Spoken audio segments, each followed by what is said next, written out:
me wrong, we need those to build Guam and to build, especially with the billions of dollars that we see coming. We don't have the population base to sustain that type of workforce, so we got to bring in skilled labor.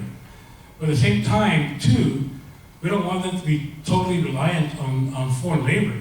So we open up our borders and not train our local people to do some of these jobs and bring in all our labor from whatever industry, from foreign countries, that might hurt us. So, in a way, that, like I said, it's a double-edged sword. There's a good side and a bad side. The bad side being is we're not able to get enough workers to complete the jobs of the billions of dollars of work that we currently have, with the exception of the military. So, that's one of the things that we're also looking at is, what's the difference between bringing in a worker to do a military work versus bringing a worker to do a commercial or civilian work? Because the priority is different, I suppose. So that's where we're kind of cut between a rock and a hard place. It's hard to decide, but I apologize. let's make that determination and then move forward from there. Sorry, we need to move on to the next question. Sorry, James. So we heard uncertainties, stability, status quo economy. That kind of leads to our third question. So there has been large questions around the status quo. And those questions is, why can't we be in the status quo? And why would we want to be in the status quo? And is the status quo truly strong for our economy? Can we grow from it? Can you guys elaborate a little bit more on that, being in the private sector?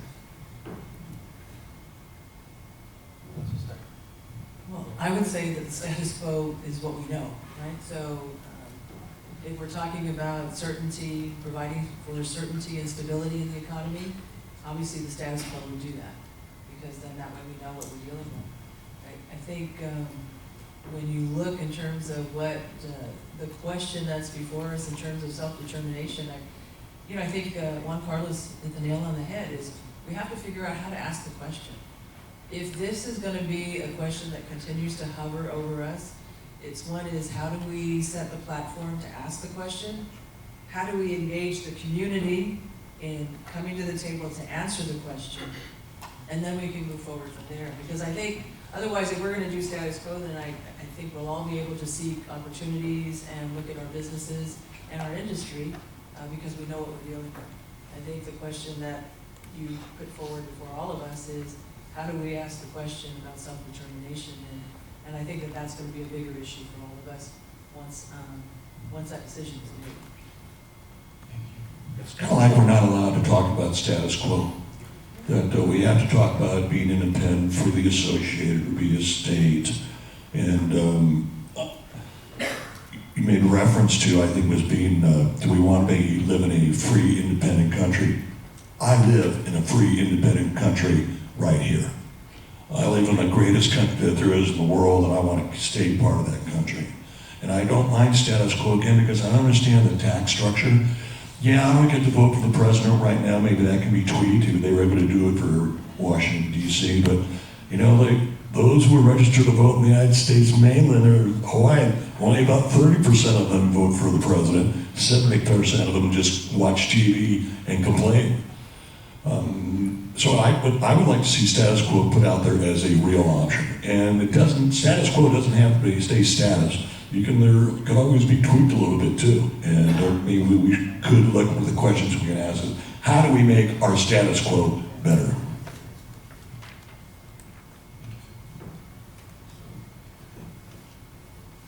So I'm going to try to see if I understood the question correctly. Could you repeat the question one more time? I just want to make sure. So the question evolved around the status quo. Why is it, basically, why is it not an option? Why do the people want it? Why can't we have it? And is there any, is our economy truly strong with the status quo, or is there any opportunities to grow from it? Okay, so I'll go by parts. First of all, it's my own personal opinion, but I believe that if you do not include resident status in a decolonization vote, you're just going to find yourself in court. And we're going to waste another year going and paying a whole bunch of attorneys, a whole bunch of fees, just to end up having a court rule that you have to include either none of the above or status quo. So if we want to move forward, I would just include it for now. And if the people decide that that's their will, that's where they want to go, then why not respect that?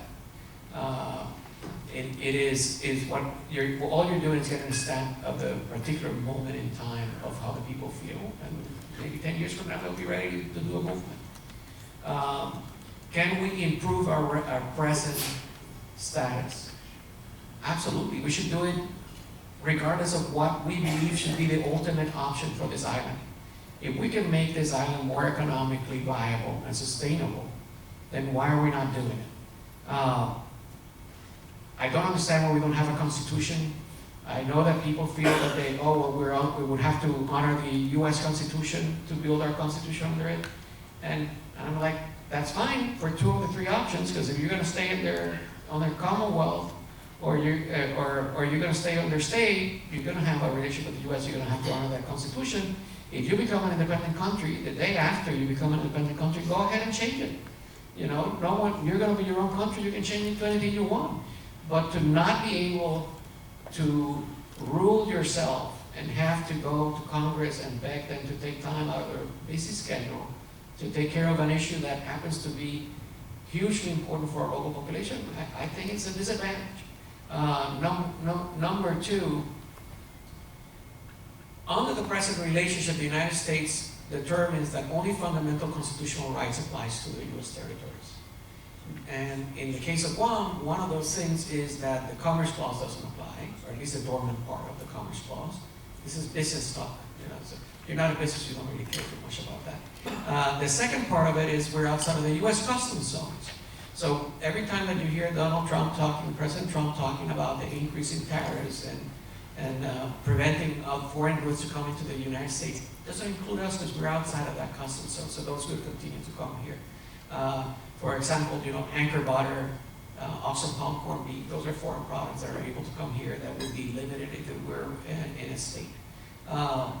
There are some advantages that you get for the present relationship.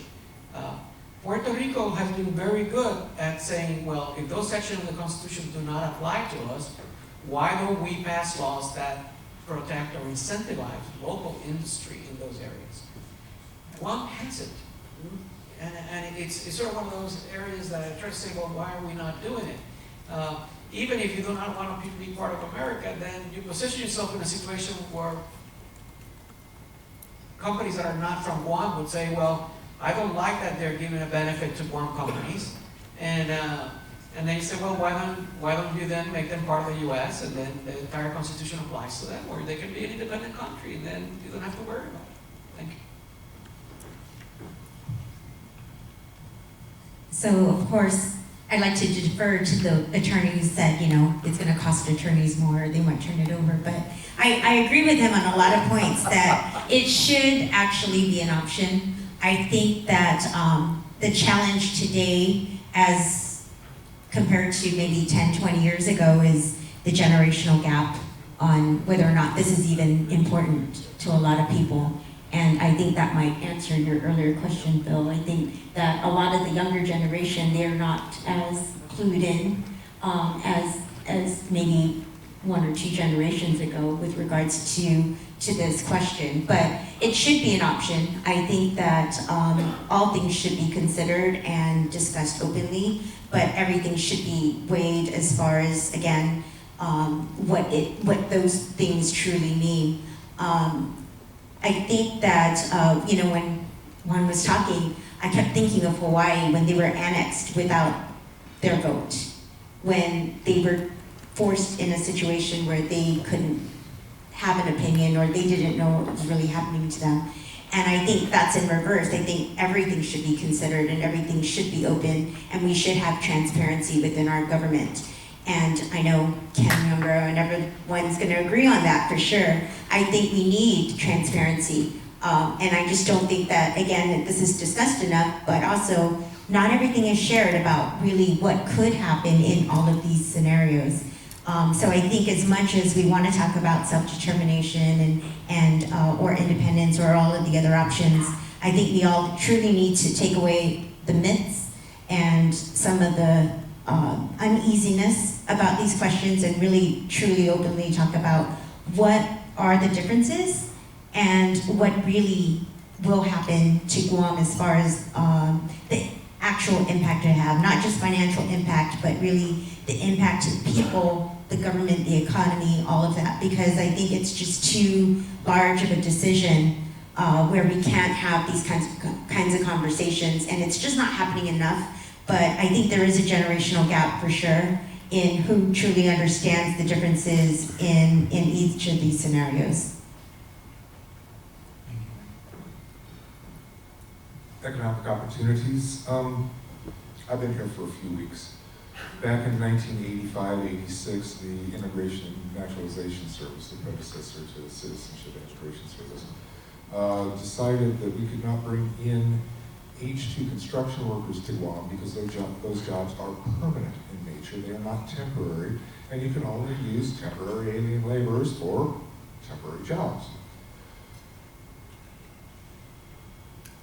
I made the argument at the time that, we made the argument at the time, that those jobs are, by definition, temporary. The construction worker comes in to work on one project under the requirements of the visa, and that project is built, and the project is completed, and the job is done. It's a temporary job. It's not permanent in nature.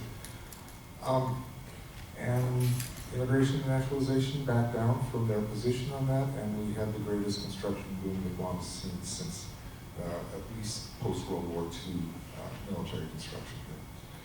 And that caused something else to happen. Our government revenues went through the roof. I mean, how many of you probably remember that there were tax rebates that were given in the early 1990s. We were awash with money. But something else was going on too, and that was we had risen above that level to where we thought we didn't need them here anymore. And so we pushed political status through the Commonwealth process at the time. And oh, they didn't like that, and they really didn't like it when in '93 we convinced the Base Realignment and Closure Commission to transfer Brewer Field, or Naval Air Station Hagåtña, to the civilian government. Oh, they didn't like that at all. In fact, the Admiral and Commander of Navy Forces in the Pacific liked it so little that for BRAC 95, he put 4 additional bases in Guam on the table for closure. Every place else in the United States says, no, you can't take our military bases from us. People in Guam said, okay, we'll take them back, which we did. That didn't sit very well either, and so we started this thing called the A-76 process, in which we converted what had been good federal civilian jobs with the military into private sector jobs. And a lot of people lost very highly paid jobs, highly skilled jobs. Many of them left the island. But the H-2 situation is directly interfering with our economic progress. If we can't build new buildings, we can't create new jobs. And that's it. And we've just missed the second cycle with which we do not have the ability to properly construct new buildings. I will be but I'm an immigration attorney, so just to start on the issue of the H-2B, you look at the individual, not the job. The idea is an individual's not supposed to be here for more than 3 years. Those visas are all for less than a year. And what you have here are companies that have to use the same employee for 12, 14, 15 years. They just move them from one job to the other. That's not a temporary need for that company. That company has a permanent need for that worker. I've advocated, and I truly believe that the reality of our island is we've been lying to the federal government for a very long time.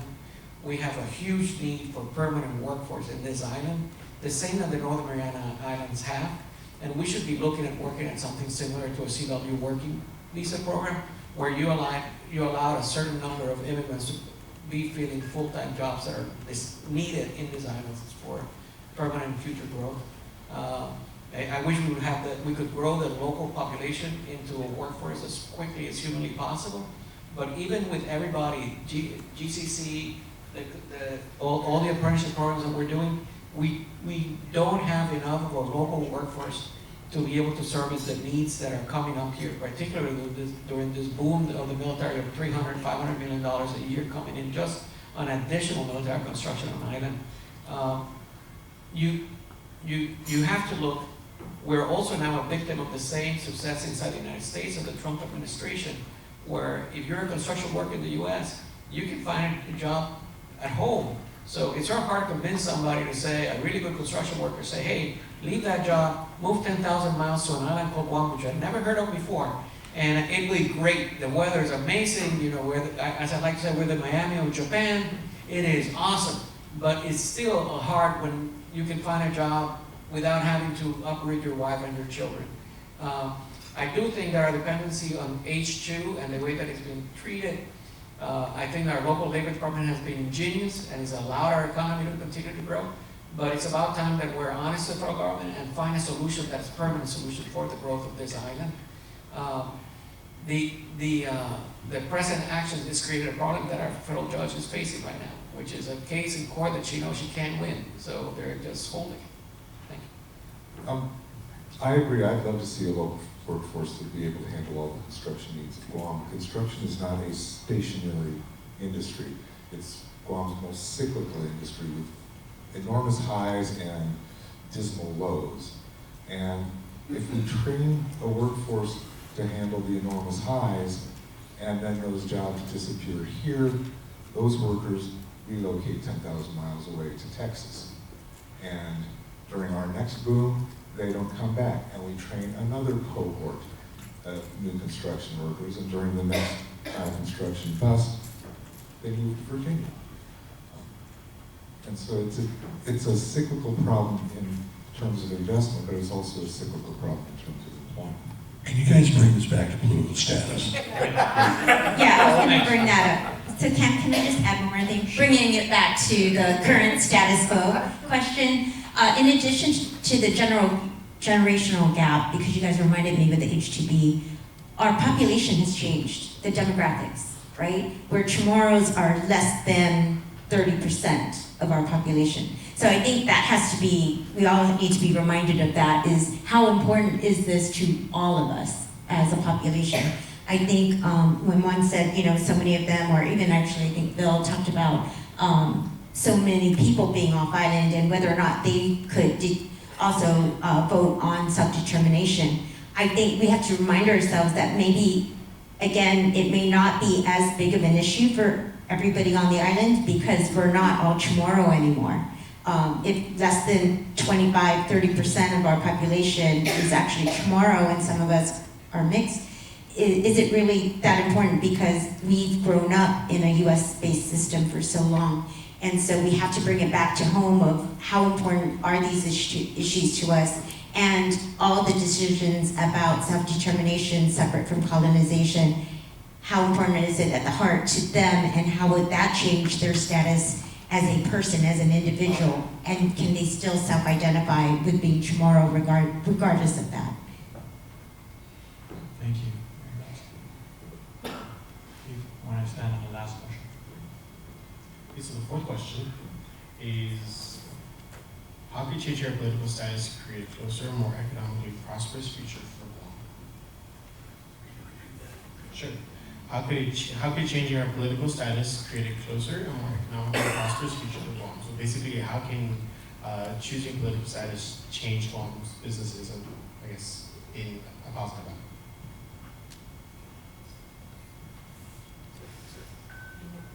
So I know, Bradley, you're going to speak on this one. I'm going to try to take this one as a decolonization or self-determination of Guam.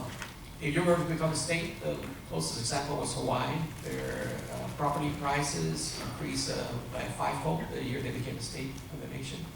For the next 12 years in a row, they had a double-digit economic growth. So with it is because it brings a lot of stability. Some people argue, well, it's also because the jet came of age, so it was a lot more tourists. Hawaii became a little bit closer than it was before. But it's again uncertainty as being a detractor to business. Once you're a state, there's certainty of your status, and no one's seen a state succeed in the United States. When you look at Commonwealth or present status or territorial status, there are different ways. For example, in Puerto Rico, they passed Law 22 and Law 20 to allow foreign investment and passive investment that comes into the island of Puerto Rico to be taxed at 4%. So now all of a sudden you have a whole bunch of passive investments from all over the United States, people moving into Puerto Rico because they're going to claim that.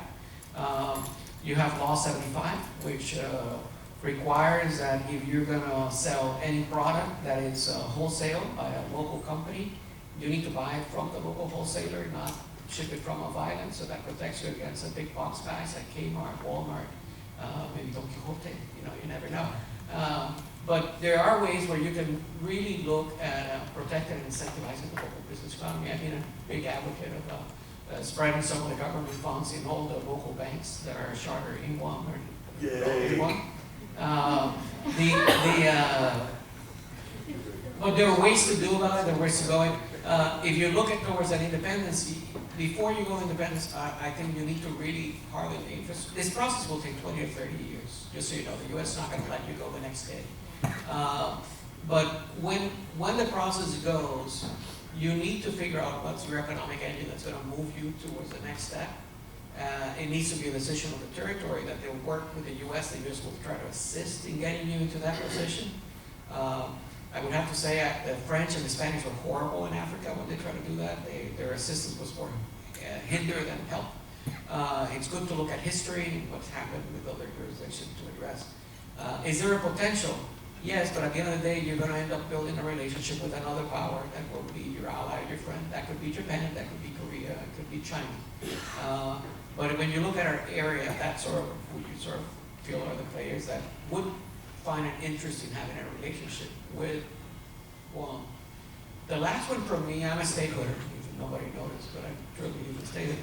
Status for the poor. And the United States has created a lot of social programs and welfare programs that are hugely beneficial for the poor community in the United States. Those programs are all capped in the territories at very, very, very low levels. The second you would obtain those caps would be immediately lifted. In the case of Puerto Rico, 80% of the population of Puerto Rico would qualify for benefits. That's why the caps are there. In the case of Guam, it's not that massive of a number, but it's still around 40-45% of the population of the island would benefit immensely in those programs. The elimination of the programs create a real big crisis if you're looking at independence, because you need to figure out how do we achieve those funds. Reality is you're going to end up finding we won't. We don't have that revenue source. So you will end up by eliminating those